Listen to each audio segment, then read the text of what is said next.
now. Okay.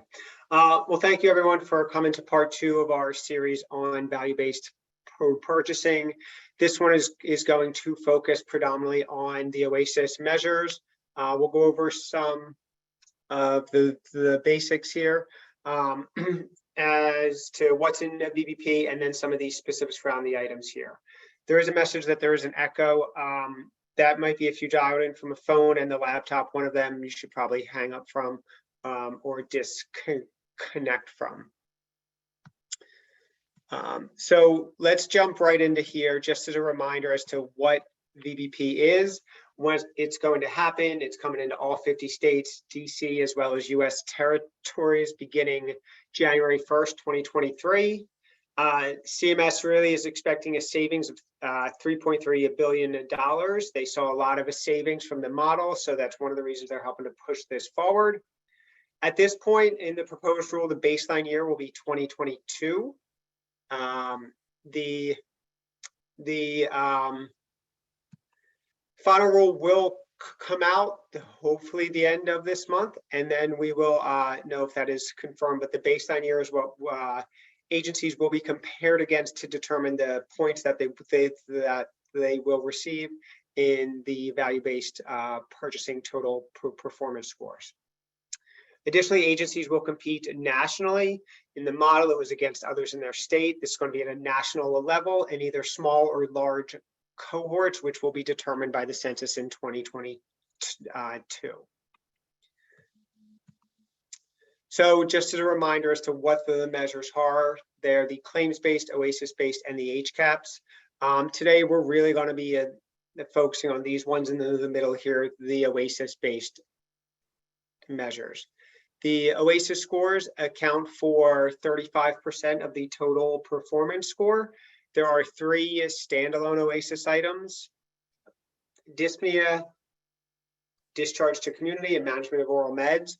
Each of these will make up 5.83% of the total performance score. And then there's 2 composite measures, which are your functional items, your M1800s, related to self-care and mobility. And I'll go over how to calculate those scores and what measures are actually in there. Altogether, though, the Oasis scores will make up 35% of the total performance score. So if you score better than everybody else in each of these, you'll get 35 points towards that total performance score. So points are obtained in 2 ways. You'll either get achievement points or improvement points. Agencies can get these achievement points by being above the achievement threshold, and that is really the median or the 50th percentile score in each of the quality measures in the baseline year. So if you think about that achievement threshold, that is the average score in the baseline year for a measure. So for the management of oral meds, the average score of the patients that improved in that measure, you must be above that to get any achievement points. The improvement threshold, this is the individual agency's performance on a specific measure. So this is your agency and how did you perform in the baseline year, which again at this point is 2022. So if you were improved against yourself in 22, you're going to get some improvement points. So if you're above the improvement or the achievement threshold, you'll get some points between 0 and 10 points for the achievement, and 0 and 9 for the improvement. The benchmark, this is the top 10%. Agencies that are above the benchmark will get the maximum amount of points. So if you're above the benchmark, you're going to get 10 points because you're going to get the maximum, which is you're above that achievement benchmark, and CMS will take the higher of either of the points. So in that case, it's going to be the 10 points from the achievement. The benchmark is the same when compared to the achievement threshold or the improvement threshold.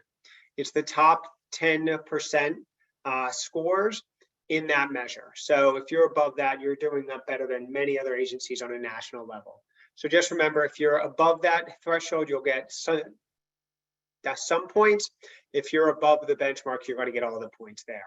Now, we won't know what these are until we get into 22 and the CMS releases their first interim performance reports. But the key thing is identifying where you are now, and then how can you improve against yourself, at least going into next year. So the total performance score, CMS will take each of those achievement or improvement scores, add them up, and agencies will get a total score ranging from 1 to 100. 100 is the best score. If you're getting that, you're going to get the plus 5% adjustment. Somewhere between that, you're going to get somewhat of a payment adjustment, positive or negative. We won't know until all of the scores are in and until the end of 2023. Performance scores, like I said, are calculated using the higher of the achievement or the improvement scores. So if you were already above the national average and by a significant amount, and you only improved a little bit more in the performance year in 2023, you may not get as many improvement points because you may not have improved against yourself. However, if you were already significantly above that, the national average, you're going to get a high score in the achievement points. So you'll get the higher of either of those. Now, if you did not score that well compared to the national average, but you improved against yourself a considerable amount, you'll get a higher improvement score, and CMS will take the higher of either of them. So every agency will get a total performance score, and that's the weighted sum of the performance scores for each of the measures. The weights are those items that I mentioned a few slides ago, with each of the measures in there, and then how many points it counts towards the total performance score. So like I said, there's 3 standalone OASIS items and then 2 composite items. We want to really get into here is what's included in each of these. So when we look at dyspnea, this is M1400, the calculation is the numerator is going to be any quality episodes where the discharge indicates less dyspnea at discharge than at start of care. So if the patient is not as short of breath at a discharge compared to the start of care, they're going to be included in the numerator. The denominator is going to be all quality episodes ending with a discharge during the reporting period, and that reporting period is 2023. However, there are some exclusions, and you can see them down below. Patients that will be excluded from this calculation are those that at the start of care or the resumption of care were not short of breath at any time. So they're scored a 0. If there is 0 on this at the start of care or the resumption of care, they're going to be excluded and they're not going to count into the measure. Additionally, episodes that end with a transfer to a facility or death will not be included either, because we don't measure M1400 at that time. So the 2 exclusions here, patients scored 0 at the start of care, the resumption of care, and those that transfer into a facility or die are not included in this measure. For the management of oral meds, this is the number of home health episodes where the value recorded on a discharge indicates less impairment in taking oral meds at a discharge compared to the start of care. So if they improved in how they manage oral meds, they went from a 3 to a 2, that will count in the numerator. The denominator, this is all quality episodes ending with a discharge in that reporting period, again, 2023. Except those exclusions. And the exclusions are included down below. There's a few more here than compared to M1400. Patients, again, that were scored a 0, so those who were able to take medications correctly without assistance at the start of care are going to be excluded. So if they're scored a 0 in this item M2020 at the start of care, they're tossed out and they're not included here. And then again, also, Episodes that end with a transfer or death are not going to be included. We don't measure M2020 at those OASIS time points. And then two other items on here that weren't in the other one, M1400. Patients who are non-responsive are going to be excluded. So that goes into your M1700, the cognitive items there. Patients who are not responsive are tossed out as well. And then if a patient has no oral medications prescribed, so the response to M2020 would be NA, they would be excluded as well. So just be aware of those exclusions as you work and educate your staff on these items here. For the discharge to community, this is M2420. This is the number of episodes where the discharge indicates the patient remains in the community after a discharge.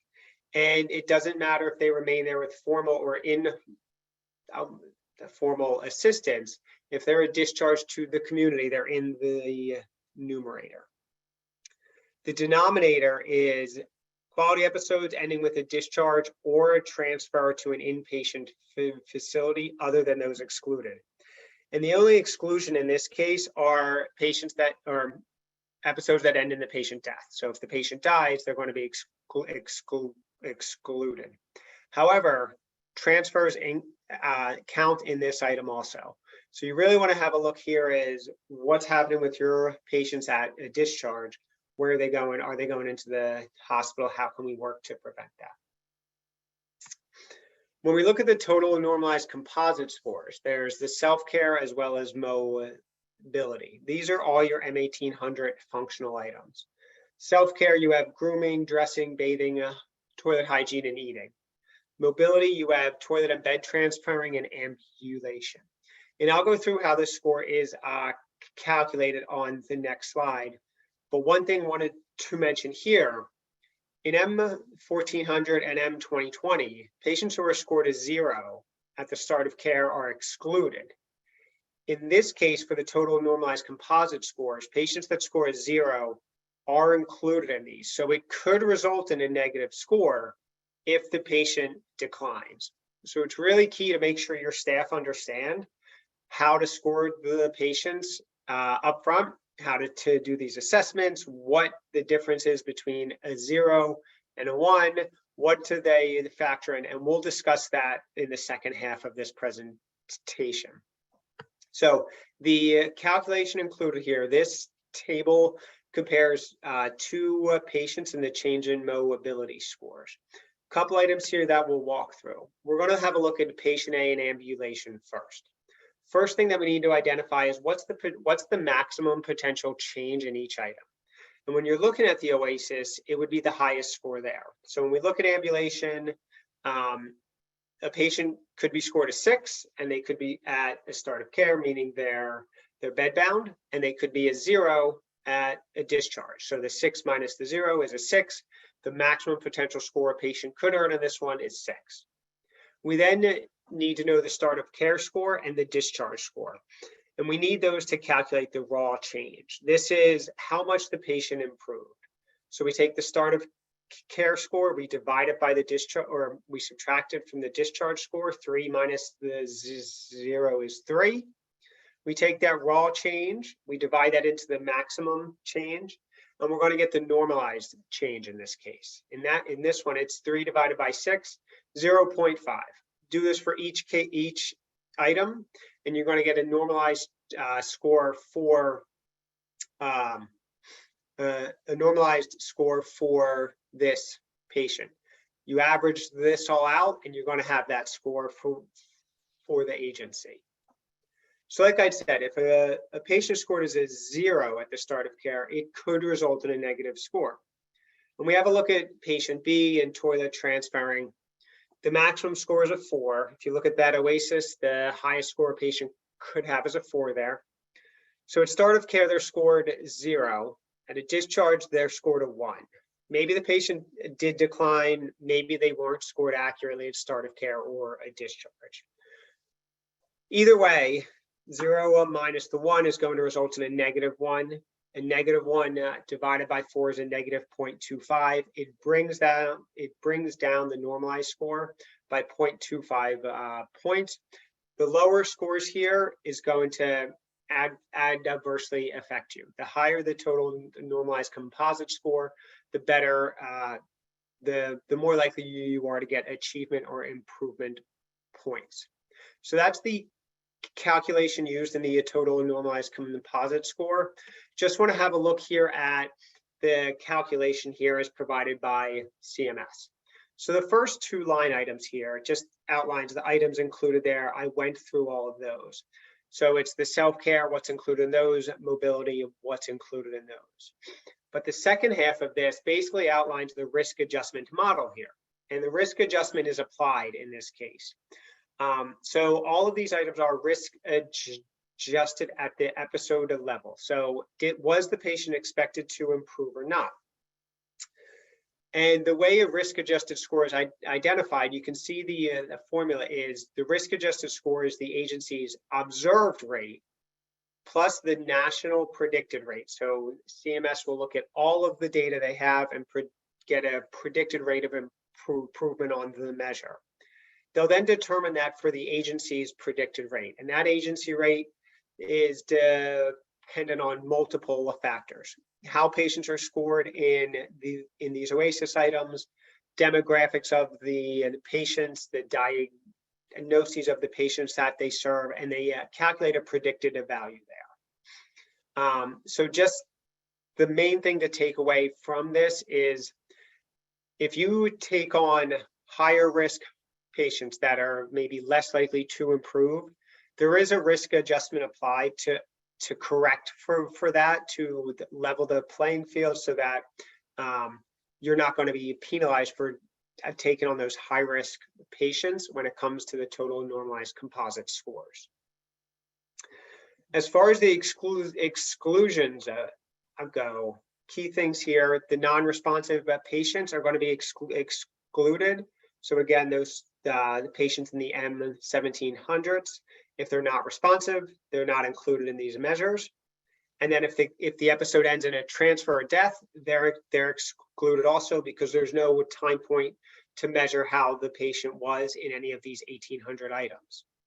So those are the measures there. We just want to spend the rest of this time not going over what are some of the tips here to help you improve. So generally, when conducting an OASIS, you want to consider the patient's physical and cognitive ability to safely perform the tasks. So the key thing here is how safe are they able to perform each task? And to get a sense of that, we want them to perform them as much as possible. So we don't always need the patient to get fully undressed and redressed to determine their ability to dress themselves, but we could ask them to put on their socks or their shoes or put on a shirt over top. How do they get dressed? But just also identifying their appearance at when we have a look at them when we begin our assessment. Asking them to step into the tub to see how they get in and out of a bathtub. As long as you're safe, you feel safe performing that along with them, because you want to get a true and accurate sense of how do they do this. Consider also any medical restrictions.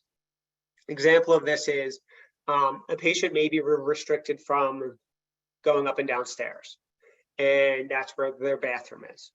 So when you get to bathing, you really have to factor in how can they get to the bathroom if they're restricted from going up and down stairs. It may just be a temporary restriction that by the time of a discharge, they're not restricted anymore, but that must be factored in each OASIS point. The availability of a caregiver as well does not impact ability. So if a caregiver is not available, patients will still need to go to the bathroom. They're going to need to get in and out of bed. We want to see what's their ability to do it in the safest way, not what is actually, not if they have actual assistance there to help them out. And then additionally, be aware of any exclusions related to the functional items. So in there's OASIS guidance that CMS has that indicates what's excluded in there. There's items around grooming and hair care that are excluded. So you just want to factor in all those items, stuff about food, and we'll discuss those as well. As to what is excluded in these items, make sure your staff understand that when conducting an assessment.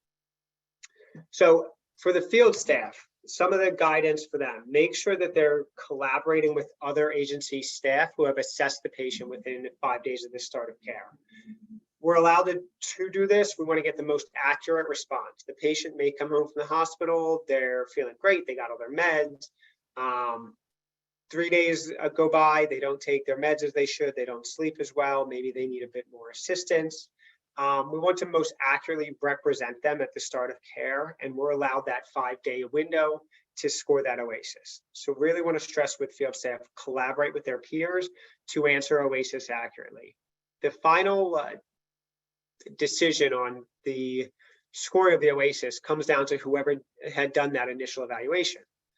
And if they agree, that's fine. But if they don't agree, that's their decision. Additionally, if the patient's ability varies between the different tasks included in a multi-task item, report what's true, giving more weight to tasks that are more frequently performed. So, for example, if we're looking at lower body dressing and the patient really struggles with putting on shoes, but they're fine to have on underwear, pants, socks, but shoes are a struggle.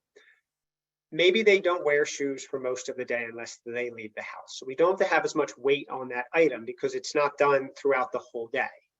So when you're looking at it is how often are they performing a task in which they struggle with? And then always keep in mind what would make the patient safest.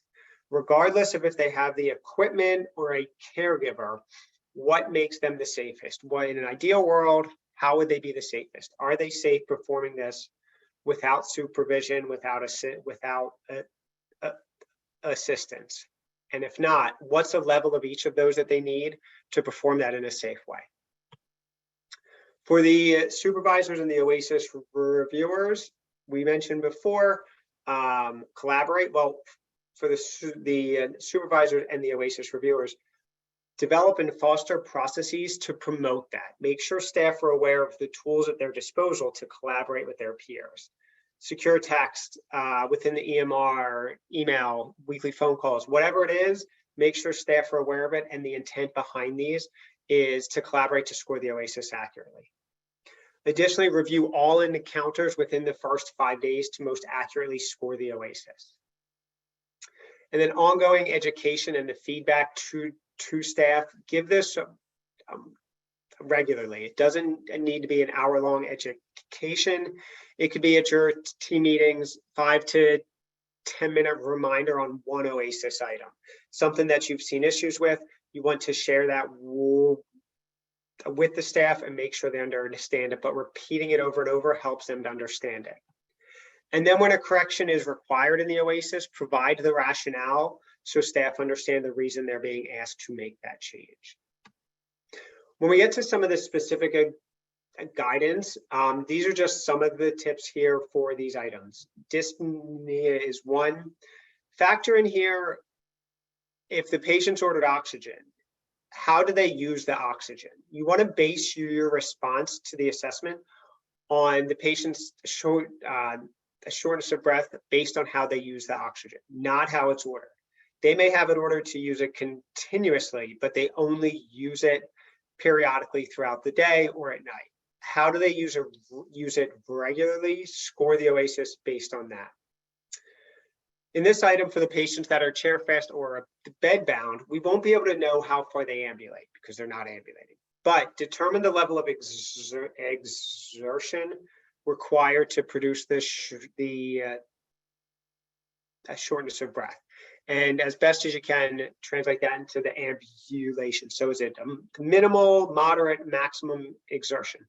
What is it that causes that shortness of breath?